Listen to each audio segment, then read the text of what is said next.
हम अपने गुरुजनों के कहने से 3 घंटे एक आसन पर नहीं बैठ सकते और हमें भगवान मिलना है। How is it possible? सुनिए, भगवान कैसे लोगों को मिलते हैं? जिनमें ऐसा डेडिकेशन होता है, जिनमें पूर्ण समर्पण होता है। आज जिस पावन धरा पर बैठा हुआ हूं, जिस पावन धरा पर भगवान श्री राम भी शिक्षा लेने के लिए आए थे, ये अद्भुत भूमि है। यहाँ भगवान श्री राम शिक्षा ले सकते पर हम नहीं ले पा रहे हैं। दुर्भाग्य है हम लोगों का। हम भी उसी धराधाम पे हैं जहां राम थे। राम जी ने शिक्षा ले ली, हम ले ही नहीं पा रहे हैं। राम विश्व वंदनीय बन गए इस भूमि पर आकर, और हम ईश्वर से मिलने लायक नहीं बन पा रहे हैं सिद्ध आश्रम में रहकर। एक बार की बात है, पूज्य मामा जी की बड़ी अद्भुत कथा, बड़ी अद्भुत। सुन रहा था, मुझे लगा कि आज बक्सर में बैठा हूं, 2 दिन और रहूंगा तो क्यों ना अपनी वाणी को पवित्र किया जाए। जितने भी लोग, जिन लोगों ने अपने अपने गुरु, जिस दिन तुम्हारे मन में ईश्वर के प्रति और गुरु के प्रति कोई संदेह न रहे कि गुरु ही ईश्वर है, ईश्वर ही गुरु है, जिस दिन ये भाव हो जाएगा, उस दिन तुम्हें भगवान से मिलने से कोई नहीं रोक सकता। कोई भी नहीं। या तो ये श्लोक बोलना बंद कर दो, गुरु साक्षात परब्रह्म, और या फिर इस पे 100% बिलीव करो।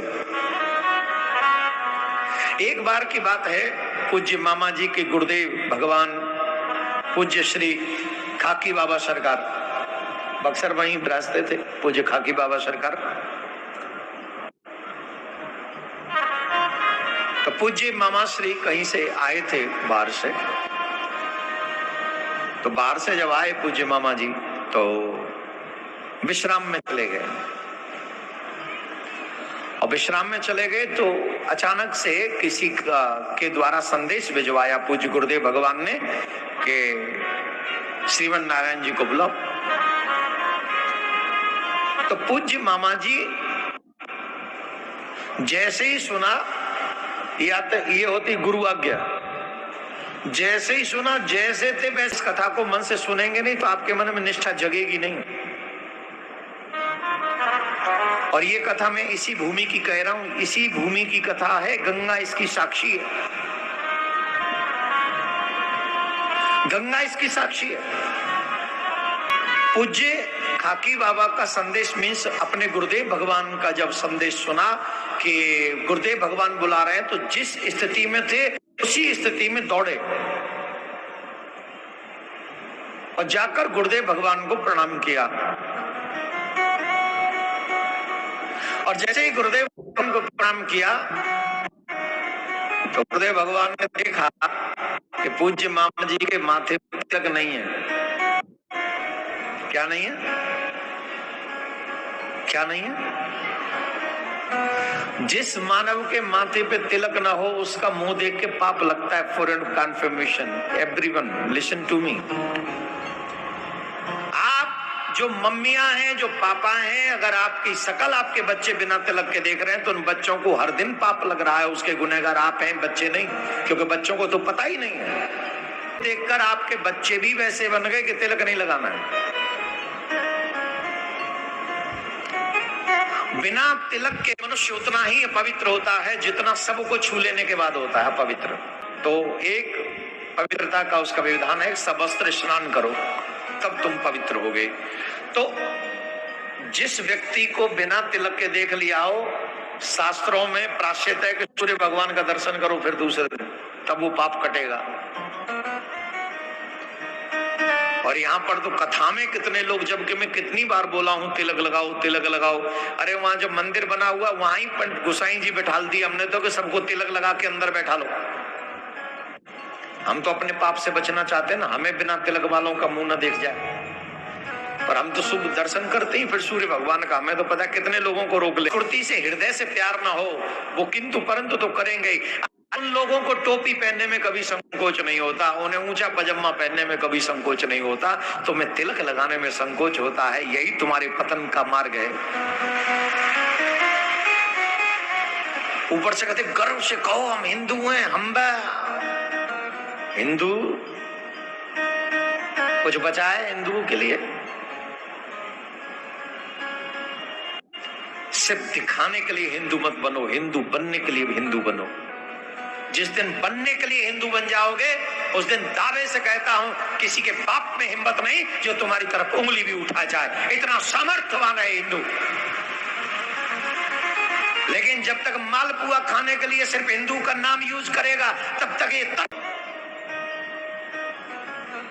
बंगाल में, अभी बंगाल में भगवा झंडा उतरवा दिया एक गाड़ी से, और अब भीड़ इकट्ठी हो गई 400-500 लोगों को, बोलो हटाओ भगवा झंडा। अभी तुम्हारे देश में झंडे उतरवाए जा रहे हैं और फिलिस्तीन के झंडे फहराए जा रहे हैं। आज की ये दशा है, आज की 2000 कैसा होगा, और फिर उससे भी बुरी कल्पना करना 2055 कैसा होगा। तब यहां बैठ के हम कथा कह भी पाएंगे? हम नहीं तो हमारी आने वाली पीढ़ी कह पाएगी, तुम सुन भी पाओगे। और उसका वजह होंगे हम और आप, क्योंकि आज डरते हैं हम तिलक लगाने से, आज डरते हैं हम कलावा बांधने से, आज डरते हैं हम शिखा रखने से। आज अगर हम शिखा रख ले, तिलक लगा ले और तुलसी पहनकर कलावा बांधकर गर्व से कहें कि हम हिंदू हैं, फिर देखो किसकी सामर्थ्य है कि वो हमें 55 छोड़ो 2021 में भी, 22 में भी, 2000 में नहीं 21 हमको डिस्टर्ब करने का। लेकिन इसके लिए प्लानिंग आज करनी पड़ेगी हमको। तिलक लगाना कितनी बड़ी बात है, पूज्य मामा जी से सीखो। ये कथा हम इसलिए सुना रहे हैं आपको तिलक का महत्व समझ में आ सके। आजकल लोग पता नहीं कहां फंस गया। पूज्य मामा जी ऐसे ही चले गए थे, तिलक नहीं था माथे पे। ये क्या किया, तुम्हारे माथे पे तिलक क्यों नहीं है? बोल दोनों हाथ जोड़ लिए, गुरुदेव बस आपका आदेश हुआ, मैं दौड़ा चलाया, तिलक लगाने नहीं पाया, दौड़ा चलाया। अरे तिलक नहीं लगा सकते। बाबा बहुत क्रोधित हो गए। तो मामा जी हाथ जोड़कर कहने लगे, गुरुदेव भगवान अपराध हो गया, क्षमा कर दीजिए, जिससे आपका क्रोध शांत हो जाए। तो बाबा ने कहा एक ही प्रायश्चित है। बोले क्या? बोले गंगा में कूद जाओ, जाओ गंगा में कूद जाओ। बक्सर वाले तो जानते गंगा में